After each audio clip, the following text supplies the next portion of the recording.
আমি আপনাদেরকে দেখাবো কিভাবে আপনারা ফেসবুকের রিচ এবং ফলোয়ার বাড়াবেন। এটা হচ্ছে ফেসবুকের নতুন আপডেট নিয়ে আসছে তারা।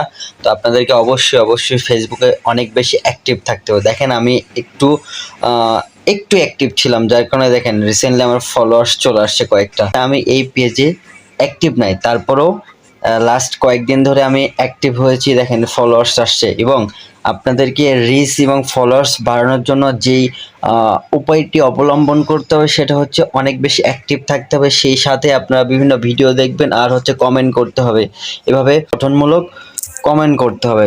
কীরকম কমেন্টটা হচ্ছে আপনার যেই ধরনের পোস্ট আছে ওই রিলেটেড একটা গঠনমূলক সুন্দর একটা কমেন্ট করতে হয়, যাতে রোবোটিং সিস্টেমটা আছে বা ফেসবুক যেভাবে অ্যানালাইসিস করে একটা প্রোফাইল বা আইডি, তারা যাতে বুঝতে পারে যে না আপনি ফেক কোনো বা অন্য কোনো স্প্যামিং কোনো কমেন্ট করছেন না। আপনি আপনার ফেসবুক আইডি বা পেজে স্ক্রল করার ক্ষেত্রে বা স্ক্রল করার স্বার্থে আপনার পেজে বা আইডিতে তার একটা পোস্ট চলে আসছে, আপনার দেখে ওটা ভালো লাগছে, আপনি অরিজিনালি কোনো একটা কমেন্ট করেছেন।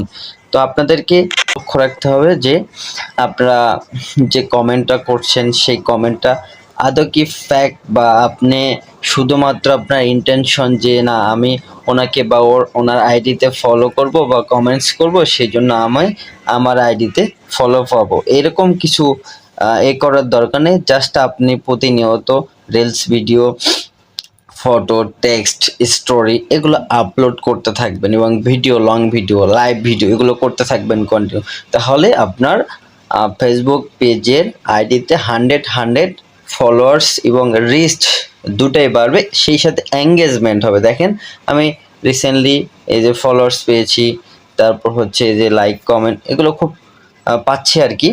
তো ধন্যবাদ বন্ধুরা, আপনারা এই টেকনিক ফলো করলে ইনশাল্লাহ আপনাদের ফলোয়ার্স এবং রিচ বেড়ে যাবে। খোদা হাফেজ, সুস্থ থাকবেন, ভালো থাকবেন।